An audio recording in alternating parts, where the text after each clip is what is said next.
Hey, Will Terry here. I decided to do today's video blog or vlog from out here in the great outdoors of Utah.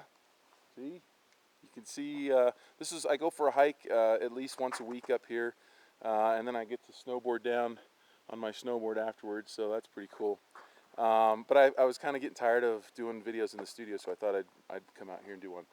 So before I get going on today's subject, I thought I'd just draw a little attention to the fact that I have a lot of informational videos like this one. So if you like this one, go to my channel. You can just click on the link right below this video to go to my channel. And also, I post a lot of things on my blog, so visit my blog. I'm going to be doing, my blog is willterry.blogspot.com. willterry.blogspot.com. And yeah, and so also, I'm going to be doing some online story art or children's book classes, maybe even a Photoshop class, and perhaps a maybe something else. I don't want to really say yet, but and I'm going to be posting that on my blog in the next couple of months. So if you're interested in that, I do have the self-directed videos at folioacademy.com.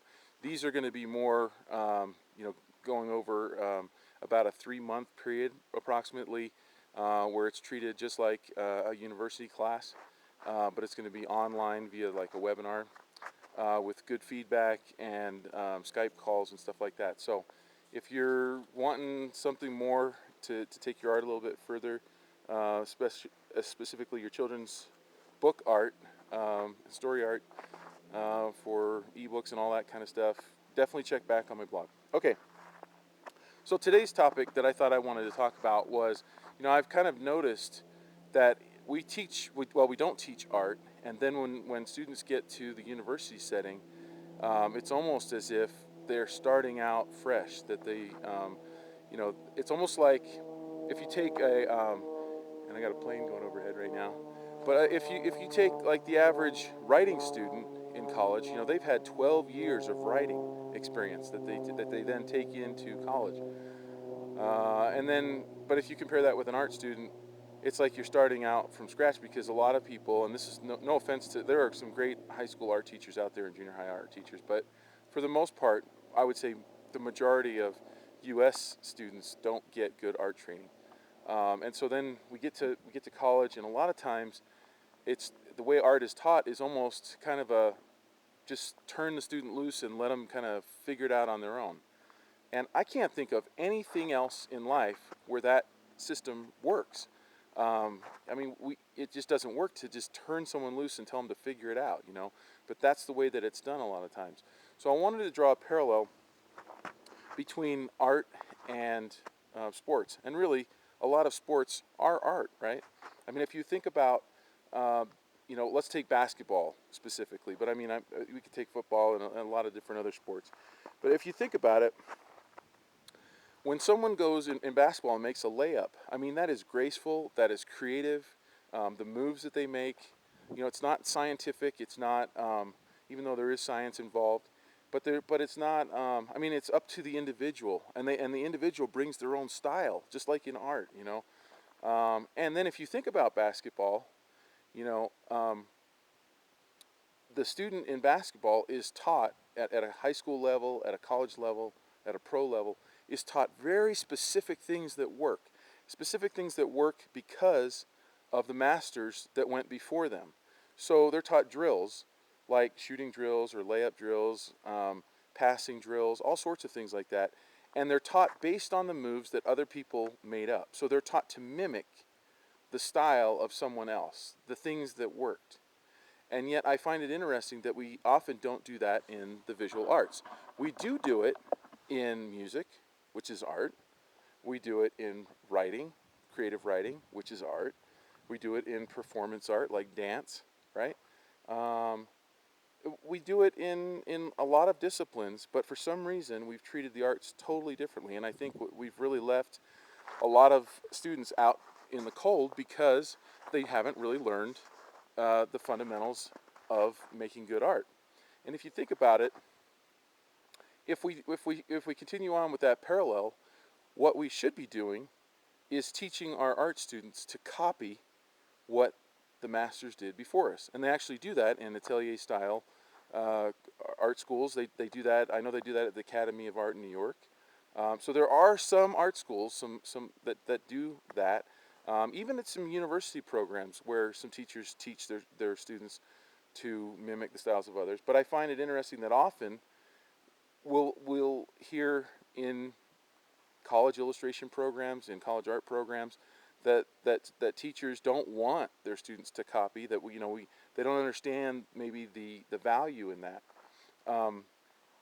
Anyway, so I think that one of the things that we really should be doing is breaking down. If you want to become better at your art, if you want to become better as an illustrator, I think you should be not only taking well, and let me back up just a second. There was another thing that I wanted to bring out. If you went to go back to the basketball analogy for just a second, if you went to any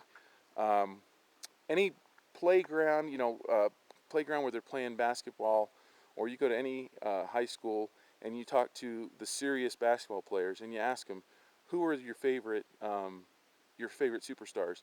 They can all tell you, and I'll bet they can even show you their moves because they're copying and they're mimicking them.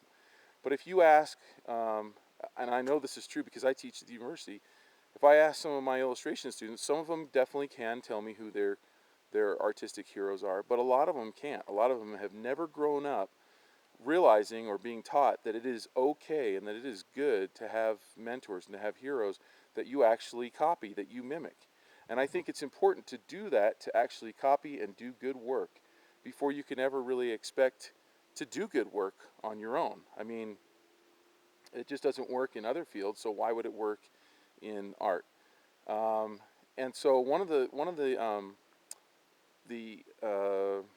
exercises that I have my students do is sometimes I'll have them copy thumbnails of great masters. So I'll take a masterpiece from an illustrator or from another artist, and I'll reduce it down into a thumbnail so they can actually see the simple shapes that are used. And I'll have them copy that so that they can actually see what it's like to design a good thumbnail. And I think it starts from there, but if you really want to build good style into your work, I think what you need to do is, number one, have your heroes. Have a list of people that you like. If you don't have a list of people that you really look at and that you really follow, I don't think you can expect to get your art further. I think that we learn by taking from the past and adding to it. I mean, that's art history, right? So have your heroes, and then the next step, I think, is to actually physically break down what they're doing that you really like. What is it about their work that you're really jazzed about? You can't just say, well, I just dig it. I just really love it. I mean, you have to break it down. Is it color? Is it value? Is it the way the rhythm of the line work that they use? Is it subject matter? Is it textures? Is it, what is it? Make a list, and you might have 5 or 10 things that you can actually identify. And then from that, I would say, those are the kinds of things that you need to practice putting in your work. Break it down, figure out why they're doing it right. Do tracings of their work. Figure out what kind of motions they're using to get their drawings down. At first it might feel like you're copying, but over time you won't feel like that because you'll start to break away. You'll start to figure out what you want to do. I have never known an artist who blatantly copied, an illustrator, who is super successful. It just doesn't happen. I've seen a lot of people copy. I copied other people's work in the beginning. And then over time, you start to develop things that you really like, and you start to put away that other work, and you don't look at it so much anymore, and you just kind of branch off and start to do your own thing. So that's my advice for you today, and I hope it's helpful. And I'll see you back here on my channel. Hope to see you over on my blog, and thanks for watching my video.